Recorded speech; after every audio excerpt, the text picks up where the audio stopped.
عید الاضحیٰ کے موقع پر T V today کی خصوصی نشریات میں ایک مرتبہ پھر خوش آمدید. ہم نے پکوانوں کی بات کی, پیٹل کی بات کی, لیکن عید الاضحیٰ کے حوالے سے کچھ سماجی معاملات بھی ہیں, کچھ ایسے معاملات بھی ہیں جن میں ہم غیر ذمہ داری کا مظاہرہ جو ہے وہ کرتے ہیں. قربانی کرنے کے بعد جو ہے علائشیں پھینک دی جاتی ہیں جس سے تعفن پھیلتا ہے, اس طرح کے مسائل بھی ہیں, ان پہ بھی جو ہے وہ ہم بات کریں گے.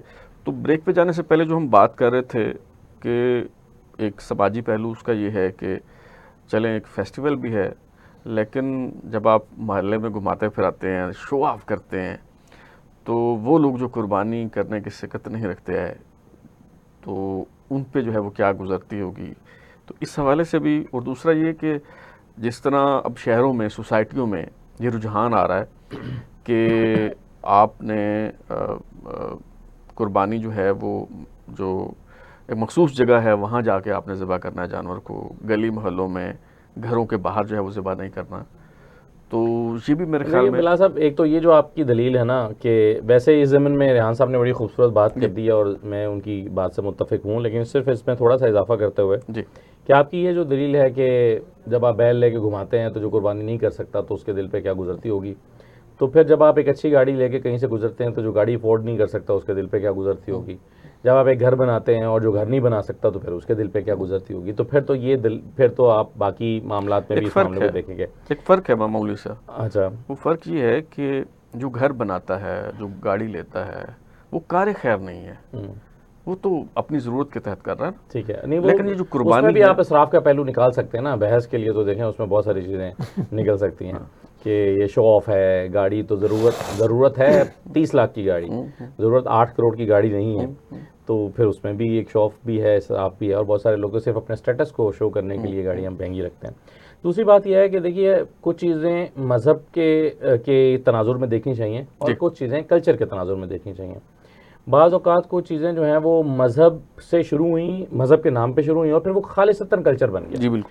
مثلا آپ درباروں پہ جو جلوس کی ایکٹیویٹیز یا عرس کی ایکٹیویٹیز دیکھتے ہیں, اب بہت سارے لوگوں کے خیال میں اس کا مذہب کے ساتھ کوئی تعلق نہیں ہے, کچھ لوگوں کے خیال میں ہے بھی, دونوں کے پاس اپنے اپنے دلائل ہوں گے, ہم اس میں بحث میں نہیں جاتے.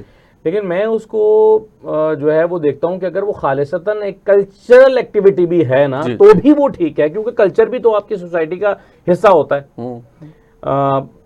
جیسے آپ جلوس نکالتے ہیں ربیع الاول میں, کچھ لوگوں کا خیال ہے کہ یہ مذہب میں تو تھا ہی نہیں ہے, کہاں سے آ گیا, لیکن اب وہ آپ کے کلچر کا حصہ بن گیا ہوا ہے.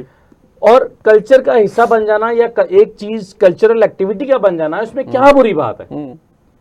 مثلا اگر آپ جو فتویٰ نہ لگائیں تو ہم تو نہیں لگاتے, لیکن یہاں لگانے والے بہت ہیں. تو اگر آپ کو لگے کہ اس میں لگ سکتا ہے تو پھر آپ نکال دیجیے گا. لیکن یہ جو ہولی کا تہوار ہے, دیکھیے اگر آپ اس کو مذہب کی آنکھ سے نہیں دیکھ رہے, مطلب میرے مذہب میں تو نہیں ہے نا ایسی کوئی چیز, لیکن اگر کوئی اس کو ایک ایکٹیویٹی کے طور پہ کر رہا ہے اور وہ ہماری سوسائٹی میں بھی کلچر کے طور پر آ گیا ہے اور وہ ملٹی کلچرل سوسائٹی بن جاتی ہے, تو اس میں کیا حال ہے. تو اس لیے میرا نہیں خیال کہ جو ہے وہ, ہاں یہ بات ٹھیک ہے کہ کسی نہ کسی ہر چیز کی کوئی حد ہونی چاہیے.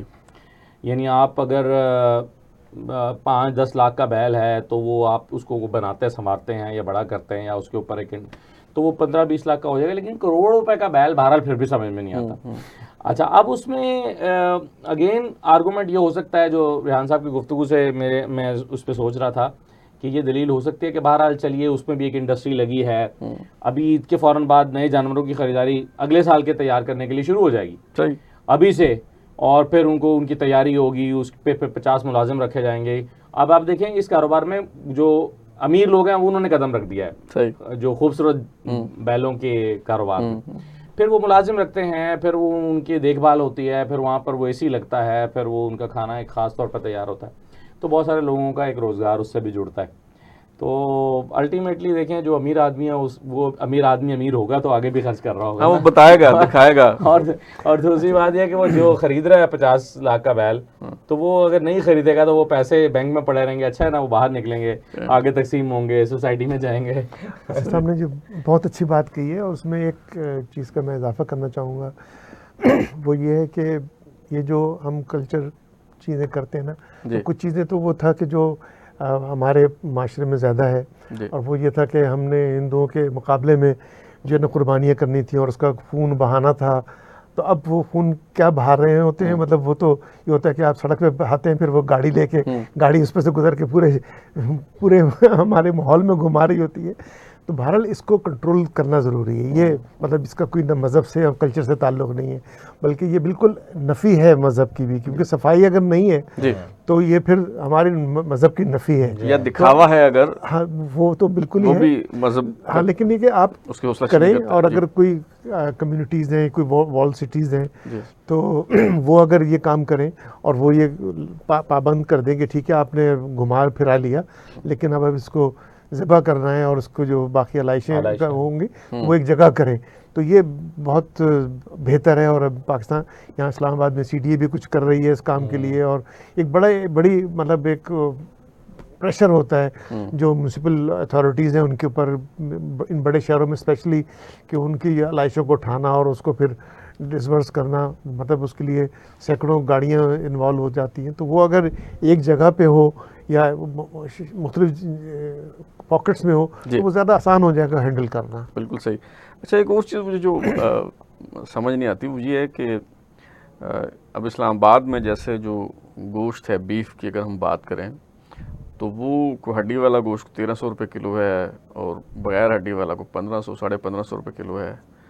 اچھا کچھ سٹورز ایسے بھی میں نے دیکھے کہ ان پہ گوشت جو ہے وہ 1500 روپے کلو ہے، لیکن زندہ بکرا جو ہے یا زندہ جانور جو ہے وہ 2000 سے زیادہ کلو ہے، اور گوشت کے تناظر میں دیکھیں تو 5000 روپے کلو جو وہ پڑ رہا ہے. تو یہ عید کے موقع پہ جو جانور مہنگے ہو جاتے ہیں وہ معاملہ ہے یا کچھ اور معاملہ ہے؟ ڈیمانڈ اینڈ سپلائی کا بنیادی سا تعلق ہے نا. ہاں یہ بھی ہے، اور دوسرا یہ کہ اب آپ تھوڑا محنت کریں نا، آپ ذرا 20 کلومیٹر شہر سے باہر جائیں اور لے آئیں جا کے. لوگ جاتے ہیں باقاعدہ گروپس کے اندر جاتے ہیں. میں نے آپ کو بتایا نا جو گاڑی آپ کے محلے میں کوئی بیل لے کر آئے اسی گاڑی میں سوار ہو کے واپس منڈی میں چلے. کراچی والا کلچر جو ہے وہ یہاں لے آئیں تو آپ کو یقیناً سستے مل جائیں گے. اگر آپ چاہ رہے ہیں کہ بالکل گلی کے کونے پہ سے کوئی مل جائے تو پھر تو وہ ظاہر ہے پریمیم چارج کریں. اچھا جی، عید کے موقع پہ ایک اور جو رجحان دیکھنے کو ملتا ہے وہ جو ڈیپ فریزر ہیں ان کی فروخت میں غیر معمولی جو ہے وہ اضافہ ہو جاتا ہے. ظاہر ہے شرعی طور پہ بھی دیکھیں تو 3 حصے ہوتے ہیں، اس میں سے ایک حصہ آپ کا ہوتا ہے، دوسرا حصہ عزیز و اقارب کا ہوتا ہے، اور تیسرا جو ہے وہ خیرات کرنا ہوتا ہے. تو اس میں میرا خیال ہے کہ فریجوں کو بھرنے کی بجائے کچھ زیادہ سے زیادہ جتنا تقسیم کیا جائے گوشت، جو مستحق لوگ ہیں، غریب لوگ ہیں، نادار ہیں، تو میرا خیال ہے کہ اس میں کوئی حرج نہیں. ہمارے یہاں تو یہ ہوتا ہے کہ جو ہمارے گھر میں کام کرنے والے آ رہے ہیں یا وہ ڈرائیور آ گئے یا فلاں، وہ بھی اپنا گوشت ہمارے ہی رکھوا کے جاتے ہیں کہ ان کو پتہ ہوتا ہے کہ ہمارے فریزر میں جگہ خالی ہے. تو یہ بھی ہوتا ہے، مطلب یہ نہیں ہوتا کہ فریزر جو ہے کسی کام کے نہیں ہوتے، وہ اسی لیے بھی کام آ جاتے ہیں. اچھا میں تو فریزر بھرتا ہوں. اچھا میں اس لیے بھر لیتا ہوں کہ پھر پورا ہفتہ دوستوں کو کھلاتا رہتا ہوں. صحیح. تو تقسیم بھی اچھا ہو جاتا ہے، لیکن اگلے پورے ہفتے کی جو پارٹیز ہیں، عید ملن پارٹیز، میں نے آپ جانتے ہیں کہ دوستوں کی رکھی ہوتی ہیں، تو اس حد تک میں ضرور رکھ لیتا ہوں کہ ایک ہفتے تک جو ہے نا وہ اسٹاک رہے. اچھا ویسے کیونکہ پچھلی مرتبہ یہ ہوا تھا، پچھلے سال کی بات ہے کہ میں نے سارا گوشت تقسیم کر دیا. اچھا اب دوستوں کی محفل تھی، اب عید کے دوسرے یا تیسرے دن مجھے گوشت چاہیے تھا اور مجھے کہیں سے گوشت نہیں ملتا پھر. جی بالکل، پورا ہفتہ 10 دن جو ہے وہ میں پھر ڈھونڈ کے پھر میں نے یہاں F6 میں مجھے کسی نے بتایا یہاں دکان ہے، وہاں سے گوشت منگوایا اور اس سے پھر میں نے دوستوں کی دعوت کی عید کے تیسرے دن غالباً. اس لیے پھر میں نے سوچا کہ نہیں کچھ نہ کچھ تو آپ کو رکھ لینا چاہیے. وہ بھی حصہ ہے. اچھا ویسے وہ آپ کہہ رہے تھے نا کہ وہ ملازم رکھواتے ہیں، تو آج کل ویسے تو خیر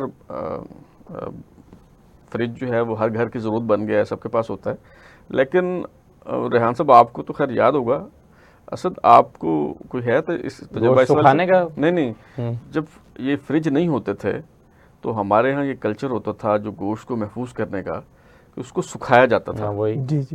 اور پھر وہ بازو کا تو ایسا ہوتا تھا کہ وہ سارا سال 6 مہینے بھی جو ہے وہ استعمال ہوتا تھا. کوئی یاد ہے اس طرح کی چیز؟ جی میں نے دیکھی، اور اسپیشلی کراچی کے اندر اگر آپ وہ بستیوں میں چلے جائیں جہاں مچھلیاں ہوتی ہیں، ڈوریاں باندھ کے جو ہے نا وہ مچھلیوں کو سکھا رہے ہوتے ہیں، تو یہ تو بہت کامن ہے.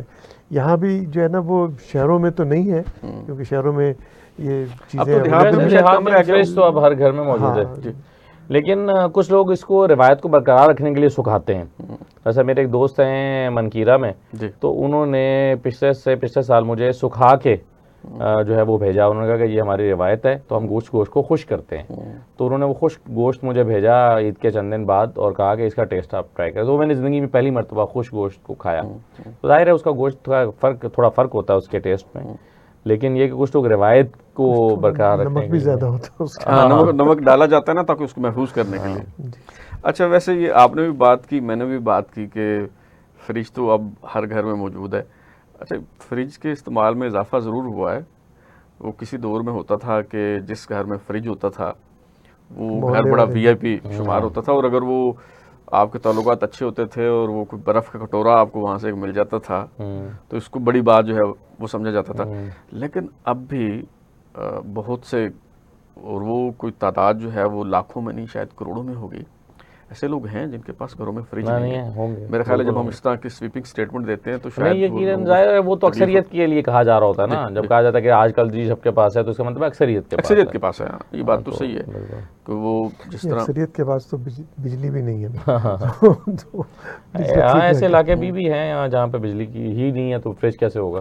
ہاں, لیکن اب میرا خیال ہے بجلی تو بہت کم وہ رہ گیا ہے, لوگوں نے سولر لگا لی. ہاں, لیکن البتہ یہ ہے کہ ہاں بالکل جہاں بجلی بالکل نہیں ہے وہاں بھی لوگوں نے سولر جو ہے لگایا ہوا ہے, پلیٹیں لگا کے جو وہ اپنا کام دھندا جو ہے وہ چلا رہے ہیں.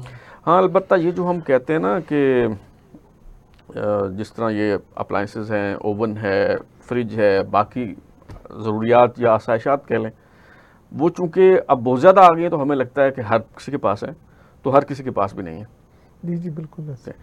چلیں جی, اجازت لیتے ہیں میرا خیال ہے. بہت شکریہ. آپ نے گفتگو سنی جی اسد اللہ خان صاحب اور ریحان حسن صاحب کی. بس میں ایک بات کہنا چاہوں گا عید الاضحیٰ کے حوالے سے کہ ایک تو جب بکرے ہم ذبح کرتے ہیں, جانوروں کی قربانی کرتے ہیں, تو جو اپنی انائیں ہیں ان کے حلقوم پہ بھی چھری پھیرنی چاہیے. اور دوسرا یہ جو عید الاضحیٰ ہے اس کا جو اصل پیغام ہے وہ اظہار اور قربانی ہے, اور اگر آپ اس سے کام نہیں لیتے تو پھر یہ جانور ذبح کرنے کا اور یہ پورا فیسٹیول منانے کا جو ہے وہ کوئی فائدہ نہیں ہے. یہ ساری چیزیں جو ہیں پھر بے معنی. تو اب تک لیے اتنا ہی. بلال علی کو اجازت دیجیے, پھر ملاقات ہوگی. اللہ